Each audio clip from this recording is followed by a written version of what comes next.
Bonjour à tous chers amis et bienvenue sur la chaîne YouTube du diocèse pour ce nouveau numéro de Parole d'évêque en compagnie bien entendu de Monseigneur Nicolas Souchu. Monseigneur, les mois s'enchaînent et se ressemblent. Depuis mars dernier, votre agenda a été bien rempli, notamment avec l'Assemblée plénière des évêques à Lourdes dont on avait un petit peu parlé déjà le 15 mars dernier. Vous avez particulièrement débuté par 2 journées intenses autour de la question des abus, 4 ans après la remise du rapport de la SIAZ. Est-ce que vous pouvez nous partager un petit peu ce qui a été vécu et quelles ont été un petit peu les conséquences de ces 2 journées? Alors d'abord, je ne suis pas venu tout seul pour la première partie de l'Assemblée des évêques, puisque les 2 premiers jours, nous devions donc faire le point après le rapport de la SIAZ et surtout le point après tout ce que nous avions essayé de faire d'ici là. Et chaque évêque était invité à venir avec une personne, donc nous c'était Isabelle Faré, que nous allons entendre tout à l'heure, qui est responsable du service de prévention, et puis il y avait par province un prêtre ou un diacre. Et en relation avec les autres évêques de la province, j'ai demandé au père Dubasque, Bernard Dubasque, de venir parce que, premièrement, il est membre de la cellule d'accueil et d'écoute, et puis d'autre part, quand lui-même était à la conférence des évêques, il avait commencé dès les années 2000 à travailler ces aspects-là. Nous avons vécu une très très belle session, très intense, tout était vraiment très bien préparé, aussi bien les tables rondes que les interventions, et il y avait vraiment de quoi s'enrichir mutuellement. Ce que je note, c'était surtout l'inquiétude de dire, voilà, c'est un point d'étape, mais est-ce que ça veut dire que c'est fini?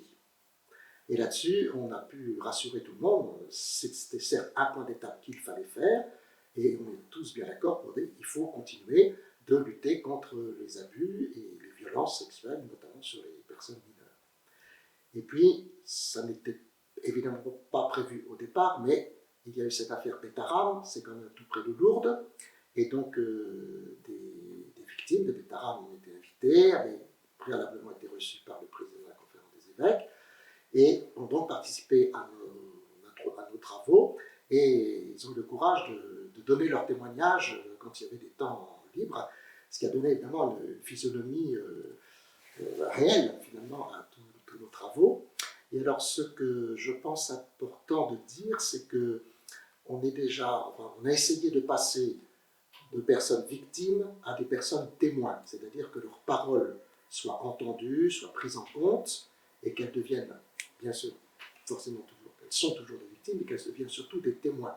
Et moi, ce que j'ai ressenti à la fin de cette session, c'était que entre les personnes victimes et puis notamment les évêques, nous ne sommes plus forcément en face à face, mais nous sommes vraiment côte à côte pour continuer de collaborer ensemble. Et ça, c'est vraiment un bel acquis. Monseigneur Souchu vient de nous le dire, nous sommes allés à la rencontre d'Isabelle Faré, qui est la responsable du service de prévention de notre diocèse et qui a vécu donc ces 2 journées de session en compagnie de Monseigneur Souchu et des autres évêques de France. J'étais invitée en tant que déléguée à la prévention, puisque chaque évêque donc, avait un invité qui participait à cette assemblée plénière.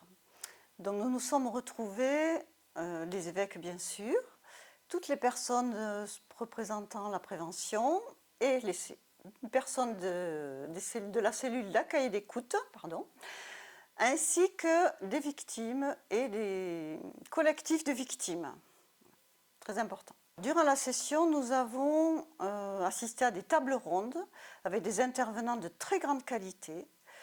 Ce qui m'a le plus marqué, c'est que la parole des victimes était au cœur de chaque table ronde, une écoute avec beaucoup de respect.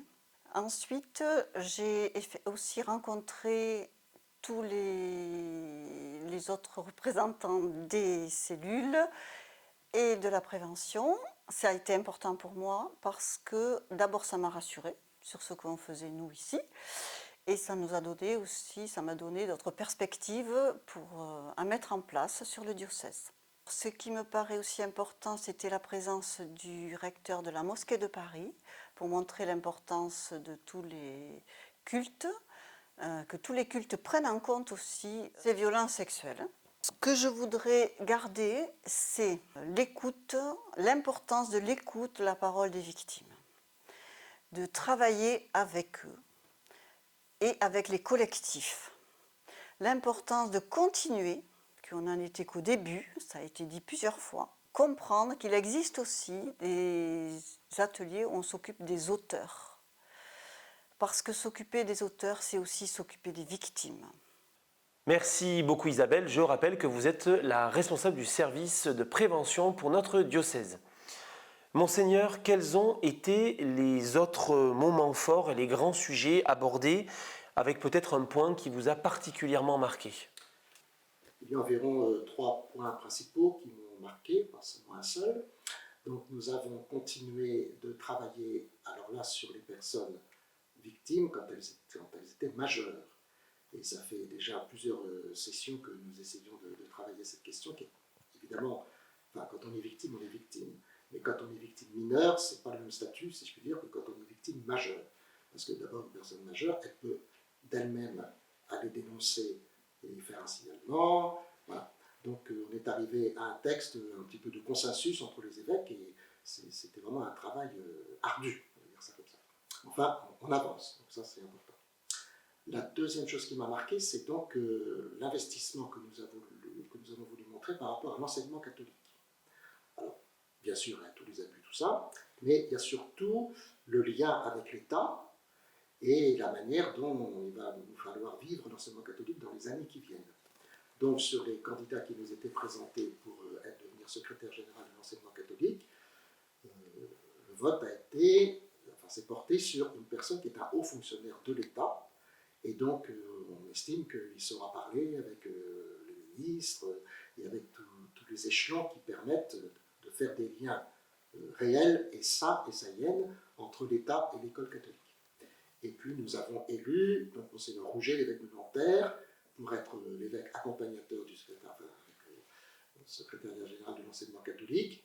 Et avant d'être évêque, Monseigneur Rouget était l'aumônier des parlementaires, donc il connaît beaucoup de monde.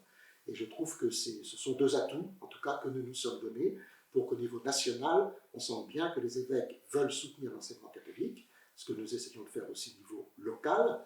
Moi-même, je termine un petit tour de toutes les écoles d'enseignement catholique, et je dois dire qu'à chaque fois, je vois des élèves heureux, des communautés éducatives heureux de faire ce métier, des personnels d'OGEC qui sont heureux d'être là, des membres de l'appel. Enfin, vraiment, je suis très heureux de ces visites. Voilà. Et puis le dernier point, ce sont évidemment les élections, donc on en avait quand même pas mal. Et il y avait donc la présidence de la conférence, donc assez rapidement le cardinal a été nommé, donc l'archevêque de Marseille. Ensuite, on a renouvelé un des deux présidents, l'archevêque de Tours, et puis l'autre président ne pouvait plus être élu, donc on a élu l'évêque de Pontoise, donc bien, ça a renouvelé un petit peu. Et puis la nouveauté, c'était que le conseil permanent, on va dire c'est un peu le bureau voilà, de l'Assemblée des évêques, donc tous les évêques devaient élire un évêque par province. Voilà. Et donc, pour la province de Bordeaux, c'est donc l'évêque d'Agen, Alexandre de Bussy, qui a été élu. Le sort, on va dire, est tombé sur le plus jeune, parce qu'il est jeune d'âge, mais il est aussi jeune d'évêque, puisqu'il est évêque depuis le 1er septembre de l'an dernier. Donc ça va tout de suite le propulser, monsieur Président. Nous sommes en pleine Semaine Sainte et à tout juste un mois de la deuxième session de l'Assemblée synodale. Qu'avez-vous envie de dire à celles et ceux qui nous regardent et peut-être plus spécialement aux catéchumènes qui seront baptisés pendant la nuit de Pâques? Bien, nous venons de célébrer la messe chrismale, donc qui est toujours chez nous le lundi saint, et nous avions invité Monseigneur Chauvet, qui était le recteur de Notre-Dame de Paris au moment où Notre-Dame de Paris a flambé. Et à l'occasion donc, de la restauration de Notre-Dame de Paris, il a été demandé à chaque diocèse de mettre en valeur sa cathédrale. Donc c'est d'une certaine façon une mise en valeur pour qu'il nous explique comment, justement, à travers tous ces événements dramatiques, eh bien, la cathédrale rayonne à nouveau. Et c'est pour ça aussi que notre messe chrismale a été célébrée à la cathédrale de Dax. Et je veux dire, de fait, la cathédrale, c'est l'église de l'évêque avec la cathèdre, mais comme c'est l'église de l'évêque, c'est donc l'église du peuple de Dieu tout entier. Et donc c'est une belle manière de rassembler le peuple de Dieu.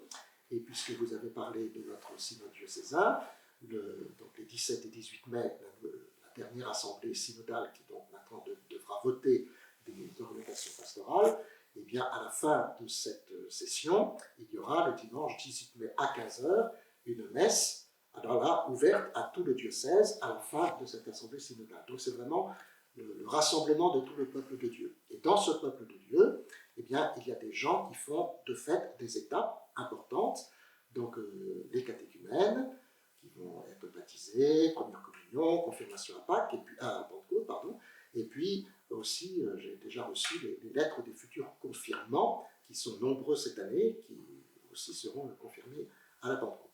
Donc c'est vraiment, Pâques, c'est l'espérance, hein. Et comme on est en plein dans l'espérance, à nouveau, je l'avais dit pour le carême, je le dis aussi pour Pâques, il n'y a pas d'espérance s'il n'y a pas la fête de Pâques. Et donc je souhaite à tous ceux qui nous écoutent eh bien, que cette fête de Pâques soit vraiment une fête qui nous permette de raviver en nous, hein, l'espérance qui est en nous, d'être pèlerins d'espérance et surtout d'oser l'espérance dans nos communautés chrétiennes. Merci Monseigneur pour ce temps partagé en votre compagnie. Nous nous retrouverons bien entendu maintenant le 15 mai. D'ici là, je vous souhaite à toutes et à tous une très belle montée vers Pâques. À bientôt.